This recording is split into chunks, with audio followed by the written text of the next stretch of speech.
മണ്ഡല പുനർനിർണയത്തിനെതിരെ BJP. ഇതര കൂട്ടായ്മ. തമിഴ്നാട് മുഖ്യമന്ത്രി സ്റ്റാലിൻ വിളിച്ച യോഗം രാവിലെ 10 മണിക്ക്.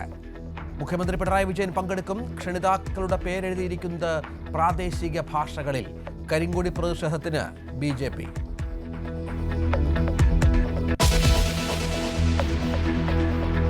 കുറുപ്പുംപടി പീഡനത്തിനിരയായ പെൺകുട്ടികളുടെ അമ്മ റിമാൻഡിൽ. പീഡന വിവരം മറച്ചുവെച്ചെന്നും കുട്ടികളെ മദ്യപിക്കാൻ പ്രേരിപ്പിച്ചുവെന്നും എഫ്ഐആർ.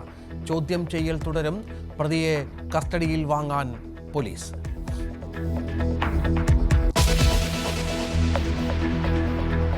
ആശാസമരം ഇന്ന് 41ാം ദിവസം. നിരാഹാരം 3ാം ദിവസം തുടരുന്നു. കേന്ദ്ര ആരോഗ്യമന്ത്രി ജെ.പി. നഡ്ഡയെ കാണാൻ ആശമാർ.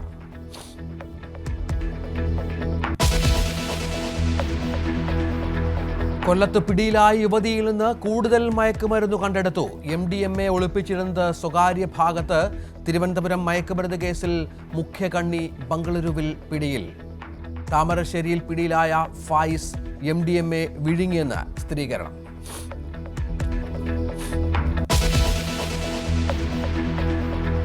ഡൽഹി ഹൈക്കോടതി ജഡ്ജിയുടെ വീട്ടിൽ നിന്ന് പണം കണ്ടെത്തിയ സംഭവത്തിൽ സുപ്രീം കോടതി നടപടി ഇന്ന്. യശ്വന്ത് വർമ്മയെ വിളിച്ചുവരുത്താൻ കൊളീജിയം. കോടതി തീരുമാനം വരാൻ കാത്ത് സർക്കാർ.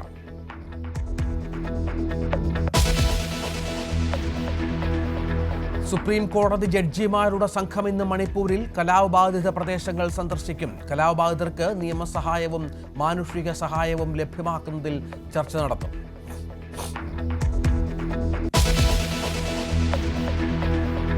ഹമാസിന്റെ സൈനിക ഇന്റലിജൻസ് മേധാവിയെ വധിച്ചുവെന്ന് ഇസ്രായേൽ.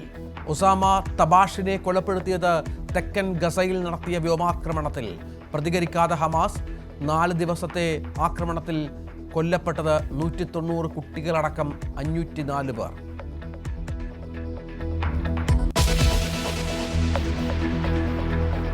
കൊച്ചിയിൽ യുവാവിനെ കാറിടിപ്പിച്ച് കൊല്ലാൻ ശ്രമിച്ച കേസിൽ പത്തനംതിട്ട സ്വദേശി കസ്റ്റഡിയിൽ. ബോണ്ടിലിരുത്തി കാർ ഓടിച്ചത് മദ്യലഹരിയിൽ. കാറുടമ അമർനാഥിനായി തെരച്ചിൽ.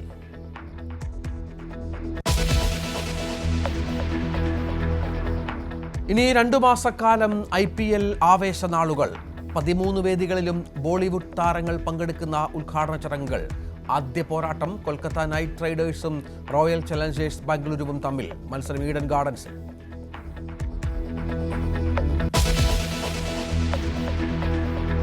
അമേരിക്കൻ ബോക്സിംഗ് ഇതിഹാസം ജോർജ് ഫോർമാൻ അന്തരിച്ചു. സമൂഹമാധ്യമങ്ങളിലൂടെ മരണവാർത്ത പുറത്തുവിട്ട് കുടുംബം.